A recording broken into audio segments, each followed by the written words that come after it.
Without God, nothing makes sense. Science doesn't make sense.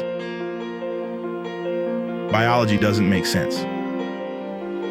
Life itself doesn't make sense. Without God, life would not exist. Every living thing has awareness. It is aware of its surroundings, gathering data about the world it lives in, using intelligence to act on that information. Where does intelligence come from? Wherever life exists, there is consciousness, an inner life more real to us than our bodies. We experience spiritual, emotional states directly, while reality is filtered through our nervous system. Everything we see is a mirror of the mind. Without God, we would be totally blind. Without God, it doesn't make sense that every living thing reads and processes information encoded in sequences of arbitrary symbols. Our DNA carries information down through the generations of human existence.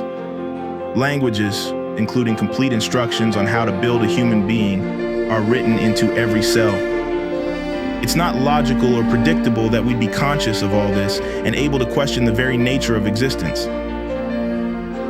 How can something as immaterial as consciousness ever arise from something as unconscious as matter? That doesn't make sense.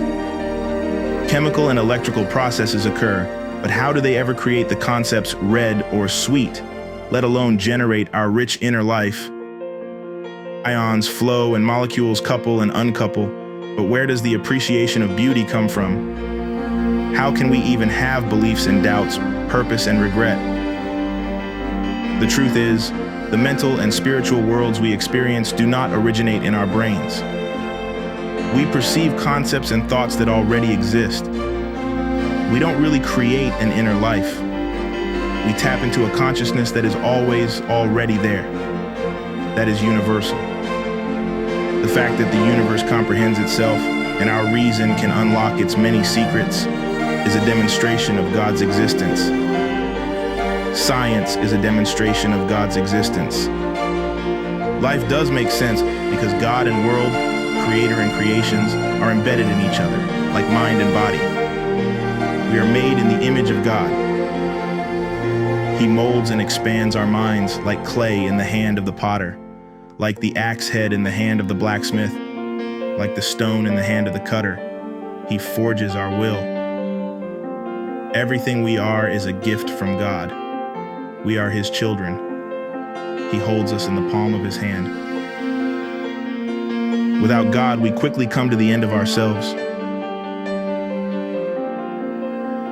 So if you are standing on the threshold of whatever faith you might feel, or if you're on the precipice of what seems like a yawning abyss, you don't have to listen to the voice inside you telling you it's more sensible not to take that leap of faith, to take a step back away from the edge.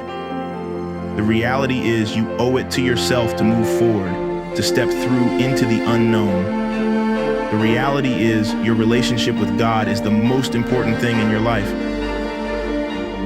We are finite and suffering creatures.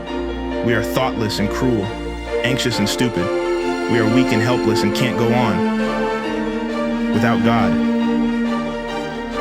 You owe it to yourself as a serious human being to prepare for life and to prepare for death.